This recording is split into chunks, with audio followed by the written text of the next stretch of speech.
तो भैया मेरी पूरी जिंदगी भर की कमाई है ये, देख रहे हो ना। ऐसे ही बताता हूं इसमें क्या है, ठीक है।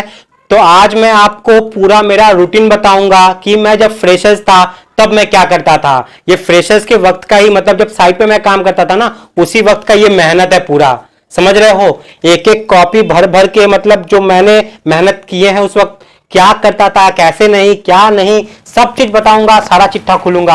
आप लोगों को क्या करना है, बस उसी चीज को फॉलो करके आगे बढ़ते आना है, देखना स्किल कहां से कहां पहुंच जाता है। तो चलिए स्टार्ट करते हैं, ठीक है। और हाँ, वीडियो को पूरा देख के जाइएगा, वरना अभी चले जाइए, कोई फर्क नहीं पड़ता, ठीक है। तो चलिए स्टार्ट करते हैं। तो फ्रेंड्स, अभी आपने जो देखा, इतना सारा कॉपी, इतना सारा डायरी, वो सब क्या था। तो जब मुझे जॉब मिला था, जब मेरी प्लेसमेंट हुई थी, तो मैं बताता हूं मेरी कहानी। वो 22 फरवरी था जब मेरा इंटरव्यू हुआ था। पहला रिटर्न हुआ था, रिटर्न को मैंने क्लियर किया था, ठीक है। रिटर्न क्लियर करने के बाद हमें इंटरव्यू के लिए बुलाया गया था हेड ऑफिस में। तो वहां पे हम लोग गए थे, तो सुबह हम लोग 9 बजे पहुंच गए थे। 9 बजे से इंटरव्यू चलते चलते चलते चलते मेरी बारी आई थी शाम को 5 बजे। 5 बजे तो इंटरव्यू चालू हुआ मेरा, होते होते 45 मिनट्स मेरा इंटरव्यू चला था। टेक्निकल राउंड की बात कर रहा हूं, ठीक है। तो टेक्निकल राउंड वहां 2 राउंड होने वाला था। पहला राउंड में 45 मिनट लग गया, मुझे तो चाट चाट के एकदम ये कर दिया, ठीक है। तो वो टेक्निकल राउंड मेरा अच्छा ही गया था, बट एकदम बहुत अच्छा गया था ऐसा भी नहीं है। हाँ, बोलोगे 80% तक ठीक गया था, उसके बाद बहुत सारे प्रॉब्लम हुए थे। तो उसके बाद सेकेंड राउंड चालू हुआ, वो बुलाए हम लोग को 2 दिन बाद। वहां से कुछ सिलेक्शन हुआ था कि हाँ ये बंदे को ले जाना है, वहां पे मैं भी था। तो दूसरे दिन जब इंटरव्यू के लिए बुलाया गया, तो ठीक ऑफिस में ही बुलाया गया 9 बजे। 9 बजे हम लोग सब पहुंच गए। मेरी बारी उस दिन आई शाम को 6 बजे के आसपास, 6 या 6:15 के आसपास आई थी। उस दिन मेरी इंटरव्यू चली थी लगभग 1 घंटा 15 मिनट, जो कि कोर डिटेल एकदम बोलेंगे, जो कि इंजीनियरिंग था उससे हुआ था हमारा। हम लोग के सामने ड्राइंग फेंक दिया गया था। अब हम लोग के आईक्यू के लेवल को, हम लोग तो कॉलेज में पढ़ के आए भैया, हम लोग को तो कुछ पता नहीं है ड्राइंग के बारे में। जो प्रोजेक्ट करके जितना कुछ सीखे थे, जो ट्रेनिंग करके आए थे वहां से जितना सीखे थे, मैं मेट्रो में ट्रेनिंग किया हुआ था, और भी बहुत बड़े बड़े जो हम लोग ट्रेनिंग किए थे, वहां से मैंने प्लान को लगभग पढ़ना वढ़ना समझ लिया था। तो वहां पे दिक्कत नहीं हुई थी। लगभग 1 घंटा से 1 घंटा 15 मिनट तक मेरा इंटरव्यू चला था, वो अच्छा गया था। सेकेंड राउंड मेरा बहुत अच्छा गया था। तो फिर उसके बाद हम लोग को पता चला कि हम लोग का सिलेक्शन हो चुका है। हम लोग कॉलेज से उस कंपनी में 3 जन का हुआ था, 2 मेल थे, 1 फीमेल थी, ठीक है। तो फिर हम लोग को एक दिन एचआर राउंड के लिए बुलाया गया, जहां पे हम लोग की सैलरी की डिस्कशन वगैरह हो गई। उसके बाद मुझे हेड ऑफिस के लिए रखा गया था, ठीक है। हेड ऑफिस में रखा गया था मुझे, मैं हेड ऑफिस में ही बैठा हुआ रहता था। तो 2 से 3 दिन गुजर गए भैया। 2 से 3 दिन गुजर आने के बाद मुझे अच्छा नहीं लगता। ये एसी का तो हवा मुझे मिल रहा है, लेकिन वहां बैठे बैठे बस वही चीज को, ड्राइंग को ये करो, कुछ दिमाग में नहीं आ रहा था कि भैया जो आंख के सामने दिख रहा है वो एक्चुअल में कैसा दिखता होगा। ये तो बहुत ज्यादा मेरे अंदर से क्यूरियोसिटी थी कि जानना है कैसा ये दिखता है यार। ये जो काम करवाते हैं, इस ड्राइंग से एक बिल्डिंग कैसा खड़ा कर देते हैं, ये सब क्यूरियोसिटी थी मुझे एक मिट्टी से लेके एकदम ऊपर तक एक काम खुद से करवाना था। एक बिल्डिंग को खुद से अपने बलबूते पे खड़ा कराना था, उसके प्रोसेस को जानना था। तो मैं अपने एचआर के पास गया कि सर मेरा ऑफिस में मन नहीं लग रहा है, मुझे साइट पे ट्रांसफर कर दें, ठीक है। तब मुझे एचआर बोला कि आप अपने टेक्निकल हेड से जाके बात कीजिए, वो अगर कुछ बोलते हैं तो ही हम कर पाएंगे। तो मैं काजल भट्टाचार्य जी, मेरे सर थे जो मेरे टेक्निकल हेड थे, मैं उनके पास गया कि सर मुझे यहां पे मन नहीं लग रहा है, मुझे आप हेड ऑफिस से हटा के साइट पे ट्रांसफर कर दो प्लीज, यहां पे मेरा मन नहीं लग रहा है सर। तो पता है सर मुझे क्या बोले उस समय, मैं बोल रहा हूं मेरा जो ज्वाइनिंग था वो 2 जून को मैं ज्वाइन किया था, गर्मी थी बहुत। तो सर मुझे बोले कि बेटा अभी यहां पे बहुत गर्मी है, आप बाहर देख ही रहे हो कि इतने धूप है, इतनी गर्मी है, आप क्या करो यहाँ पे गर्मी का वक्त काट लो, एसी में रह लो, ठंडा ठंडा, थोड़ा बहुत ड्राइंग के बारे में भी समझ लोगे, क्वांटिटी टेकआउट वो सब समझ लोगे, और जब ठंडा का वक्त आएगा, मतलब ये गर्मी जब पास चला जाएगा, दिसंबर के वक्त, नवंबर के वक्त आपको साइट पे हम लोग डाल देंगे, ठीक है। तो मेरा मन तो नहीं माना यार, मैं सर को बोला सर फिर भी होगा तो आप देख लीजिएगा कुछ, बस इससे ज्यादा तो मैं आप डिबेट नहीं कर सकता था ना अपने सीनियर से। तो बस यही था, नए नए जॉब मिले थे, गंवाना तो नहीं था झगड़ा करके यार उनसे, ठीक है। तो मैं बैठ गया, बट नसीब बोल के भी होता है ना, जब आपकी किसी चीज को पाने की दिल से इच्छा होती है ना, तो वो बोलते हैं ना पूरी कायनात लग जाती है उस चीज को मिलाने के लिए। लंच में खत्म किया था कि सर मेरे पास आए और सर बोले कि बेटा एक जगह आ गया है रिक्वायरमेंट, आप क्या जाओगे वहां पे। मैं आप क्या नेकी और पूछ मैं क्या मना करने वाला था, कहीं भी भेज दो यार, साइट होनी चाहिए, काम सीखना था मुझे, तो भेज दिया गया वहां पे। अब वहां पे जाने के बाद दूर दूर तक कुछ दिखे ही ना, सिर्फ मट्टी ही मट्टी, घास, ग्रास व्रास वो सब जंगल उंगल यही सब दिख रहा था और कुछ नहीं दिख रहा था यार। अब बोले भैया ये तो बड़ा गड़बड़ हो गया, इतना बड़ा धूप, वो धूप के ऊपर कुछ नहीं। बोलोगे तो घर तो वहां बना नहीं था अभी हम लोग को रहने के लिए। वो जो बोलते हैं ना हम लोग, जिसपे हम लोग शिप में हम लोग रख के, वो डंप यार्ड जो रहता है हम लोग का, डब्बा डब्बा टाइप का रहता है जिसमें हम लोग बैठ के ऑफिस में काम करते हैं, वो था। अब सोच लो भैया, जब वो भीगता था, मतलब वो जब गर्म होता था ऊपर से ना, तब हम लोग की पसीने छूटने लगते थे। तब मुझे वहां पे ना कुछ समय के लिए लगा कि भैया हम गलत डिसीजन ले लिए, मुझे ऑफिस में ही रहना चाहिए था। लेकिन नहीं बाबा, फिर बाद में मुझे बोला कि नहीं मुकेश, ऐसे हारने से नहीं होगा। उसके बाद से मैं क्या किया ना, साइड पे घूमना चालू किया। पाइलिंग का काम चल रहा था वहां पे। पाइलिंग के एक एक चीज को मैं बोलूं तो देखो, ये मेरा पहला कॉपी है जिसमें मैं हर एक चीज को एकदम भुना भुना के लिखा हूं। मतलब मैं साइड पे जैसे ही ढुकता था ना, मैं बैठता नहीं था। सबसे पहला पॉइंट जो आपको करना है, बैठना नहीं है, ठीक है। आपको क्या करना है, जैसे साइड पे घुसोगे थोड़ा देर ठंडा हो लो, ठंडा हो जाओ, क्योंकि अगर आप बहुत दूर से आओ तो सन से निकल जाओगे, तबीयत खराब हो जाएगा। थोड़ा बैठो, पानी वानी पी लो, निकल जाओ साइड पे। सबसे पहला चीज आपके पास होना चाहिए आपके कलम, आपके जो पेन है वो रखिएगा आपके पास। ये कॉपी, ये एकदम वरदान है आपके लिए, इसको आप हमेशा अपने पास रखिएगा। हेलमेट आपके सर पे होना चाहिए, सेफ्टी बूट वो सब तो होना चाहिए। पेन कॉपी ले लिए, चल दिए, बस भैया। अब किसी को मत बोलो, साइड पे निकल जाओ। अब साइड से जब पहला कदम आप रखे ना, उसके बाद से एक एक चीज को, पॉइंट को नोट करते जाओ। आपको जो भी चीज दिखता है और क्वेश्चन आ जाता है कि ये ऐसा क्यों है, आप उस चीज को नोट कर लो। नोट करने के लिए क्यों बोल रहा हूं ना, आप भूल जाओगे। आप सोचोगे कि ये देख लिया, सर से पूछना है, मैं जाके वहां क्या करूंगा, सर से पूछ लूंगा। मैं बोलता हूं आप भूल जाओगे यार, क्योंकि जब आप न्यू हो साइड पे ना, आपके सर में इतने सारे क्वेश्चन आएंगे कि आप भूल जाओगे कि आपको सब चीज क्या क्या पूछना था। तो उसका सबसे बेस्ट जरिया है कॉपी।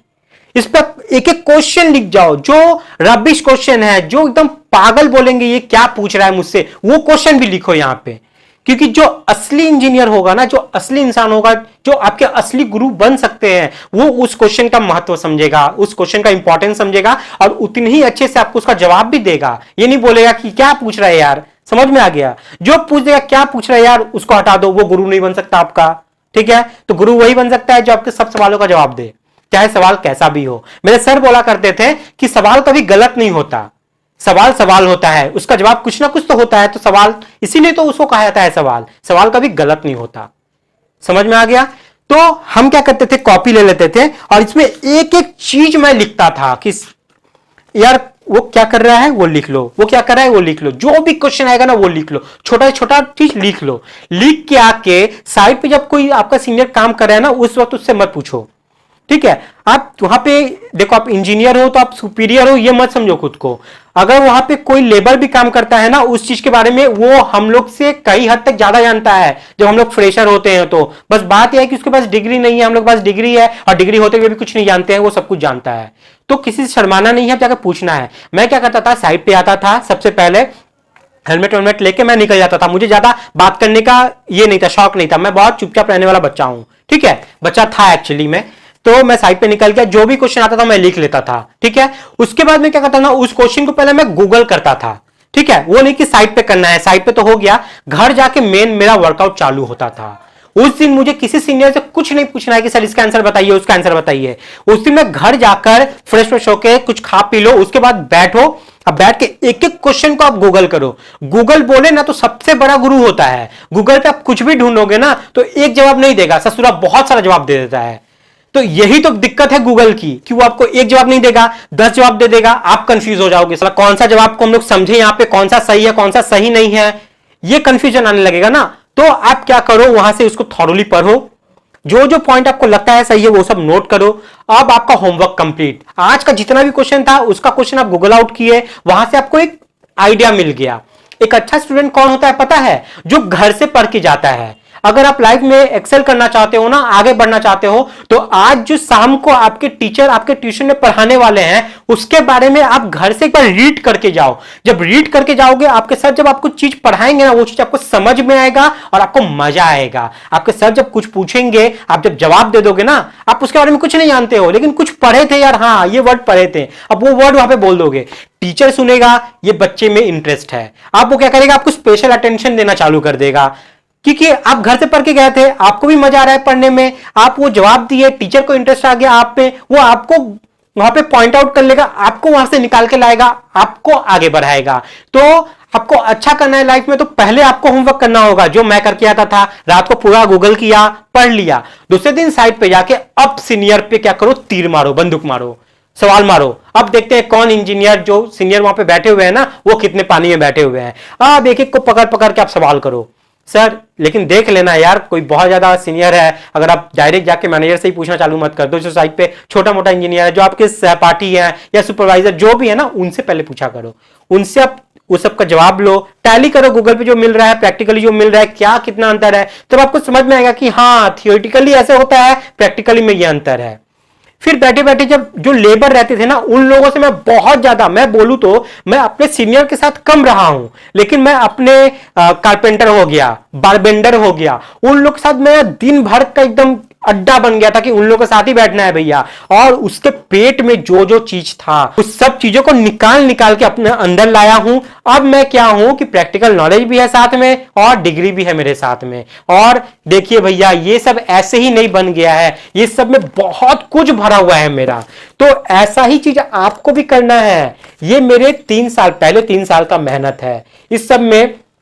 अगर आप बोलोगे कि सर आप लोग क्या करना है, इसका पूरा पीडीएफ कर करके मुझे दे दो, मुझे पता है बहुत सारे कमेंट ऐसे आने वाले हैं, तो मैं पहले ही बता दूं, अगर मैं ये सब का फोटो अगर आपको दे दूं ना, तो ये सब चीज आप समझ ही नहीं पाओगे, क्योंकि ये बोलते हैं ना कि मैं ही समझ सकता हूं कि मैं कहां पे क्या लिखा हूं, उसका आंसर कहां पे जाके है, वो सब चीज मैं समझ सकता हूं, आप नहीं। तो जनरल एक बोलना चाहता हूं ना कि एक डायरी बनाओ, एक कॉपी बनाओ, क्वेश्चन का स्टॉक बनाओ, आंसर कलेक्ट करो इधर उधर से। यूट्यूब पे आपको फ्री में हर चीज मिल जाएगा। आप सोचो कि कोई चीज अगर पेट खरीदो, तो पेट खरीदने के पहले से बेहतर है कि आप पहले गूगल करो चारों तरफ से। पेड कोर्सेज अगर कहीं पे अवेलेबल है तो ऐसा नहीं है कि वो बेकार के होते हैं। अगर देखो, आप ट्यूशन पढ़ने क्यों जाते हो, इन्वेस्टमेंट क्यों जरूरी है, ट्यूशन पढ़ने क्यों जाते हो, क्योंकि आपको स्कूल में वो चीज नहीं मिलता, आप खुद से आपका कंफ्यूजन पूरा क्लियर नहीं होता, तो आप ट्यूशन लेते हो ना, तो वैसे ही हो जाती है। लेकिन मुझे क्या लगता है कि यूट्यूब पे अभी के टाइम में बहुत कुछ फ्री में रखा हुआ है। अगर आप वहां से अच्छे से वीडियो को देख देख के नोट्स बनाना चालू करोगे ना, तो अभी से ही आप बहुत कुछ क्लियर कर लोगे। और मैं तो बोलूंगा, जब इंजीनियरिंग के आप सेकेंड ईयर में चले जाते हो, तब से आप क्या करो, अपने जो आपका जो ट्रेड है, अगर आप सिविल इंजीनियरिंग हो तो सिविल इंजीनियरिंग, मैकेनिकल हो तो मैकेनिकल से हो गया, आईटी से हो गया तो आईटी से हो गया, तभी से आप प्रैक्टिकल रिलेटेड चीजों को पढ़ना चालू कर दो। न्यू जो एजुकेशन पॉलिसी आई हुई है, उसमें इसी चीज को तो महत्व दिया गया है। जो प्रैक्टिकली साइड पे हम लोग पढ़ने वाले हैं, उसको हम लोग क्लास 6 से ही करवाना चालू कर देंगे बच्चों से। तो यही चीज बेनिफिट है। तो आपको क्या करना है, कॉपी बनाना है, अपने क्वेश्चन बहुत सारे स्टॉक बना दो, इतना स्टॉक बना दो, कोई इंटरव्यू आपसे कुछ पूछना चाहेगा तो कहां से पूछेगा, भैया पूछ, तो कहां से पूछना है पूछ, कहां से पूछेगा तो पूछ। इस इतने जो मेरे बने हुए हैं, इससे बाहर से पूछेगा क्या तू? मैं फ्रेशर हूं तो इससे बाहर से तो पूछने वाला है नहीं मुझसे। तो इतना सारा क्वेश्चन का स्टॉक बना दो ना, खुद को एकदम डुबा दो यार। अगर एक अच्छी जगह पहुंच जाओगे ना, तो उसके बाद का जो लाइफ होता है वो बहुत अच्छा होता है, बहुत अच्छा होता है। पैसे जब आने चालू हो जाएंगे ना, तो आपको लगेगा कि हाँ लाइफ अब इजी होने लगी है। समझ में आ गया? तो सीखो चीजों को। अगर आपके पास अभी जॉब नहीं है तो यही तो अच्छा मौका है, सीखो अपने चीजों को। और अभी का टाइम में जो कोविड यहाँ पे पैंडेमिक सिचुएशन चल रहा है, इसमें तो और अच्छा मौका है कि आप सीखो चीजों को, क्योंकि धीरे धीरे धीरे धीरे मार्केट जो चढ़ेगा ना बॉस, मैं बता देता हूं, ये धीरे धीरे ठीक हो जाए। क्योंकि बहुत सारी कंपनी बहुत जगह से सैक की है, बहुत सारे बंदे को, एम्प्लॉय को छांटा गया है। ये मैं बताता हूं जो अंदर की बात है। अब अंदर की बात तो रही नहीं है, हमारे कंपनी में खुद सैलरी को डिडक्ट कर दिया गया है। यहां तक कि मैं बताऊं तो मेरा सैलरी भी डिडक्ट किया गया है। लेकिन ये नहीं है कि मुझे सैक किया गया है कंपनी से, क्योंकि मैं कंपनी को बेनिफिट करवाता हूं, तभी कंपनी मुझे रखी है। बहुत सारे एम्प्लॉय को हटाया गया है, तो क्यों हटाया गया है? स्किल नहीं है उनके पास, उसी स्किल को डेवलप करना है। और वो कैसे कर सकते हो? आप सीख के कर सकते हो। तो उसके लिए आप ही को मेहनत करना पड़ेगा। जो मैं करता था वो आपको करना है, जाके बैठना नहीं है यार। मैं साइड पे जब रहता था तो मैं बोलूं तो 6 से 7 घंटा खड़ा ही रह जाता था। लंच करने गया, फिर आके चला आया, सब बैठे हुए हैं, गप्पे मार रहे हैं। तो भाई ठीक है, तू सीख लिया है, तू तो पहुंच गया अपने पोजीशन पे। मेरा तो अभी अभी स्टार्ट हुआ है, मुझे तो खड़ा रहना पड़ेगा। खड़ा रह रह के सुपरवाइजर से भी एकदम बदतर हालत में मैं खड़ा रह के सीखा हूं। वो 22 तला पे 22nd फ्लोर पे वो करकरा धूप, वहां पे खड़ा होके कास्टिंग करवाया हूं, क्योंकि एक एक चीजों को सीख पाऊं। वहां पे कास्टिंग करवाते वक्त क्या प्रॉब्लम आता है, क्या नहीं आता है। प्लास्टर जब होता था तो मेरा वहां पे कोई काम नहीं था। मेरे सीनियर बोलते थे, मुकेश तुम क्या रह रहे हो यहाँ पे, तुम वहां काम नहीं है, चलो ये सुपरवाइजर करवा लेंगे, वो करवा लेंगे, तो भैया हम क्या सीखेंगे?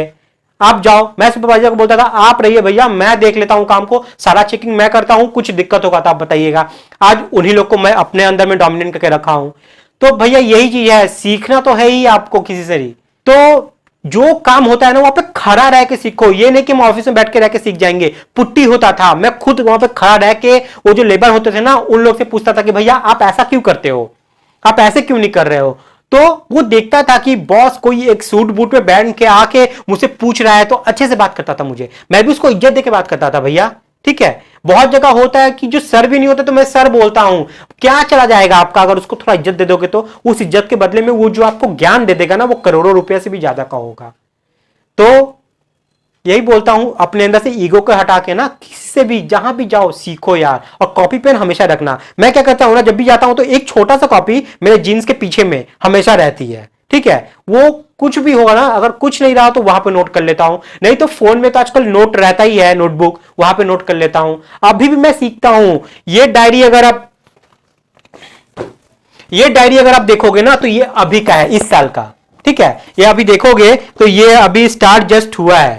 ठीक है, तो ये इस साल का है, 2020 का। इस साल जो जो मैं सीखूंगा वो यहां पे लिखूंगा। हर साल का नया डायरी होता है, नया चीज सीखता हूं, नया चीज को नोट करता हूं। आपको भी नोट करना है, नोट करते रहिएगा, आगे बढ़ते जाइएगा। तो आज के वीडियो में इतना ही है, नेक्स्ट वीडियो में फिर कुछ लेके आऊंगा आप लोग के लिए। तब तक के लिए बाय, टाटा, जय हिंद।